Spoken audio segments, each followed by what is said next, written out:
Chapter 15, Gmtv, Paris.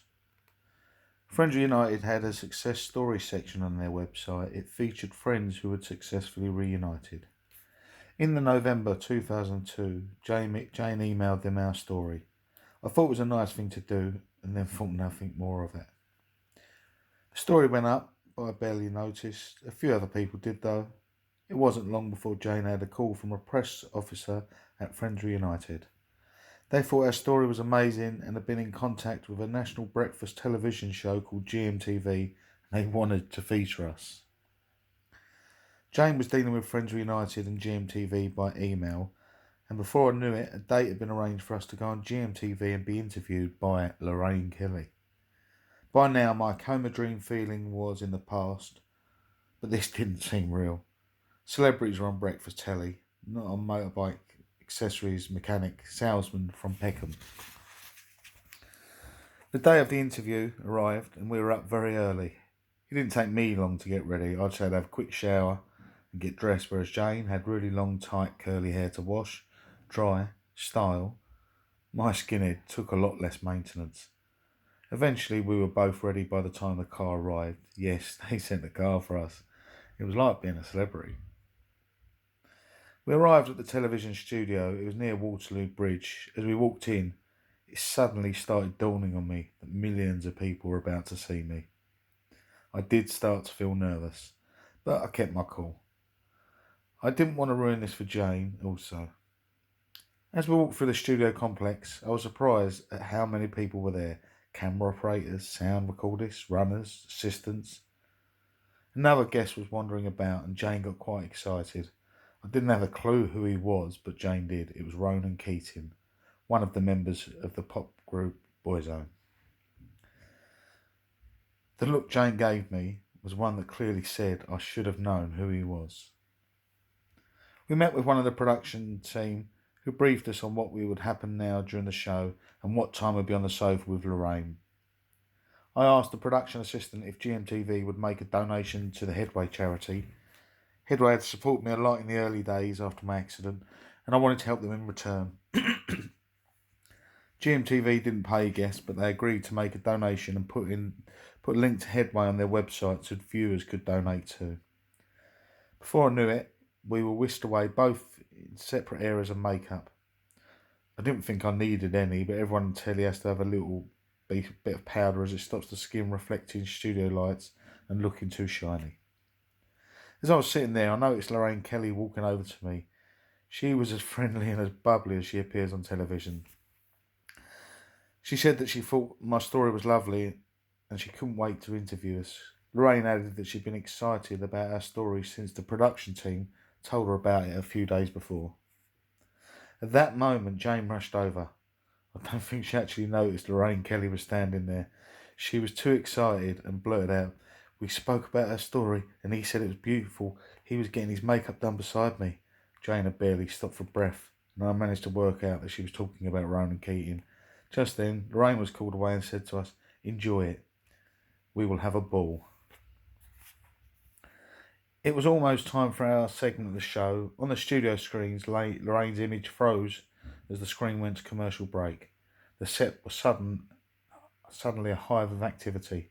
A makeup artist rushed over to touch up Lorraine's makeup, and we were shown where to sit, which camera to look at, and then the countdown to the end of the break began. I sat there gripping Jane's hand for comfort and support as Gmtv theme played. Before I knew it, Lorraine was giving several million viewers the background to her story, before turning to us and asking us questions. I took charge of the interview, I thought, with Jane adding bits in, and thought that I did very well. When I saw the footage back, I thought I should have left it to Jane. I did a horrendous amount of blinking, and my responses were stilted and erratic.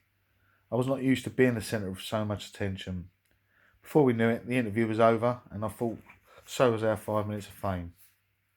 We were getting ready to leave the studio as we were both quite hungry and didn't have to worry about spilling food down my front because breakfast was an appealing idea. When Lorraine rushed over, she grabbed us in a friendly hug. As she let go of me, she said, "You have an amazing girlfriend and you have such strong spirit. I think you'll be together forever.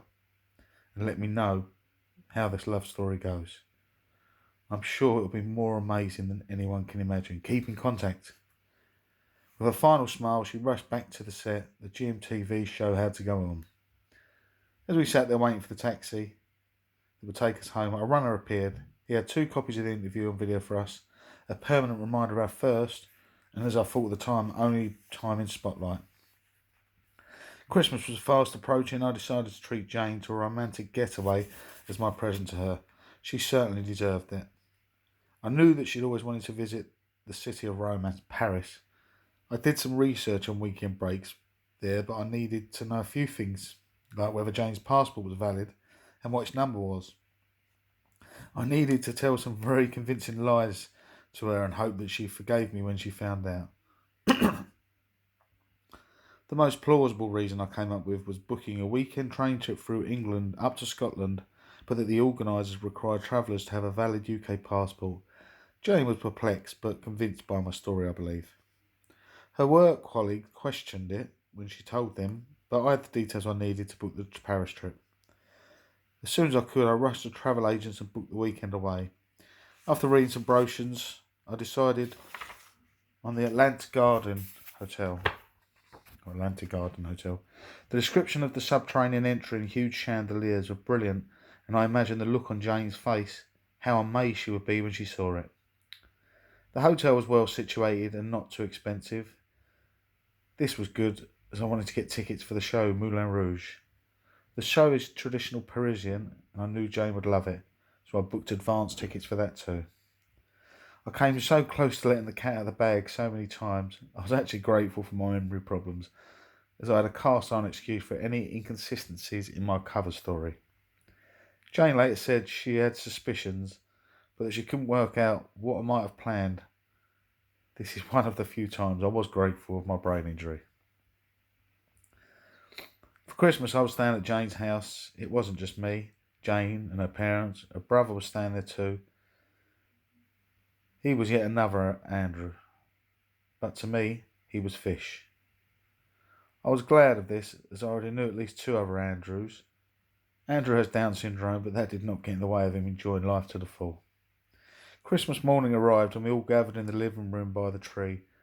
Jane rushed in and eagerly looked under the tree for a present. The present pile was unchanged, apart from a card from me. It was the last thing she opened. The face changed from puzzled and curious to absolutely joyous, and then she leapt up, cuddling me tight and laughing and referring to my cover story. "England to Scotland?" I just looked at her and said with a straight face, "Well, here's a train trip." Our trip to Paris was romantic. It was like every cliche imaginable. Admittedly, our room was small and the view was of a building opposite, but we didn't care. Paris was beautiful and looked magical, covered in snow. Like being an old black and white movie, our trip to the Moulin Rouge was amazing. Jane was transfixed by the show and the dancing. I was transfixed by the really tasty chocolate-filled crepes they served. All too soon, we were back at home and back to reality. But Jane got the drop on me with our next trip away. My birthday was approaching, and as it got closer, Jane told me to make sure that I booked a long weekend, as she booked us a break in Cornwall. And to avoid the 6-hour drive, we would be flying there and back, and hiring a car from a rental place there. She'd really thought of everything. It was a really relaxing weekend. We walked around, saw the sights, ate at several nice restaurants. The hotel was amazing. It had an old underground entrance to the beach. This was so boats could drop their supplies off quickly. I wondered if smugglers had used it hundreds of years ago. We got a really nice photograph of it. I am positive that I took the photo, and Jane is positive that she took it. The gateway and the view beyond really spoke to me and seemed symbolic of my life. Struggling with my brain injury and looking out to the future, that is the book cover image. Once we were back in London, Jane wrote me a short poem to go with the photo. It read, "As I look through this open door, confusion lays in my heart no more. In you I see endless possibilities, a chance to create life-lasting memories."